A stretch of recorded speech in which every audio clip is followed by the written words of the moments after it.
When one walks through the corridors of learning, one senses that one generation comes and the next follows it, but one hands on something to the next. And so it is in the whole experience of humankind. The volume of thought increases and is handed on, and each has his story. Alas, the joys of reading are no longer perceived by modern man. It is not the same to be looking at a large number of messages on a screen and sitting calmly with a physical book. For with the one there is a hyped up mode, and in the other a serene one, and one can calmly perceive in the void all the force stored in a word. Although we have more capacity than those who went before us for the number of things that we can do, actually we are impoverished with regard to the way that we handle life itself. We do not know how to pause and relax with just the simple force and beauty of a word. Good books last. Man is able to hand on, and man coming after him is able to sift, and we call it the test of time. Certain things can remain, but as others will fade and no longer be heard. Millions of volumes exist. And one can ask, is it worth it? The answer is not so simple. The fact is that the Lord has and still is able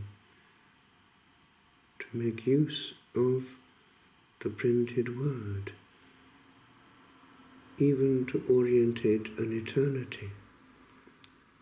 Certainly, lives can be altered and enriched by coming into contact with the eternal beauty of truth, truth expressed. What oft was thought, but ne'er so well expressed. And so we come and we go, but we can leave a trace which others are free to examine again if they so wish. I remember actually when in France I was being told, even by the head of the whole Carthusian order, that it was a choice. He was not allowing publication after that, and things had to be destroyed if were written again.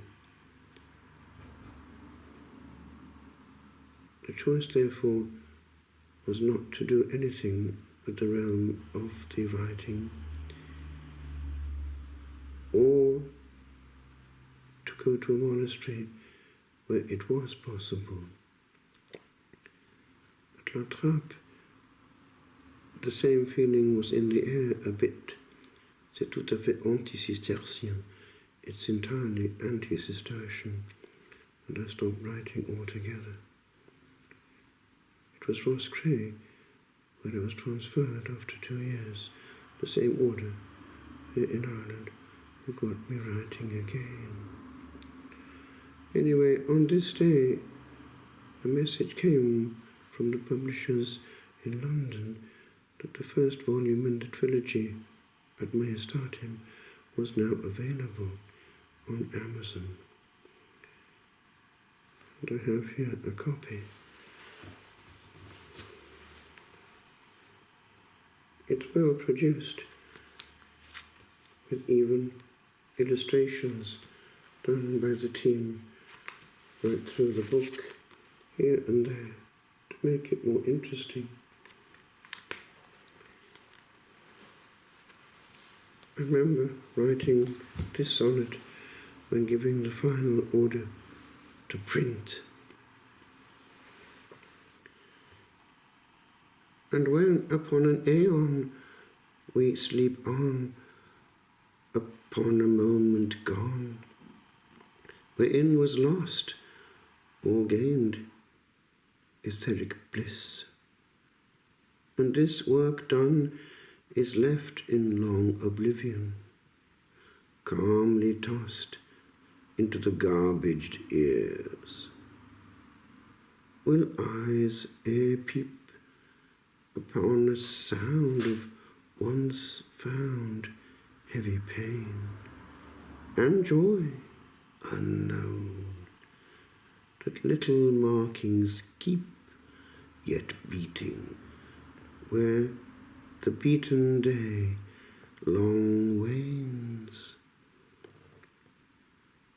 when hours have tapped, will pages that clapped days in high, rich garners of symmetric sound be ever found again?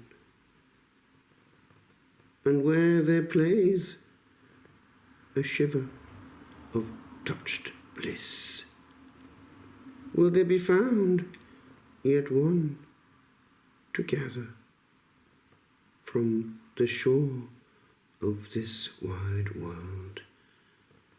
Stray hours long past, to the aeons lapping,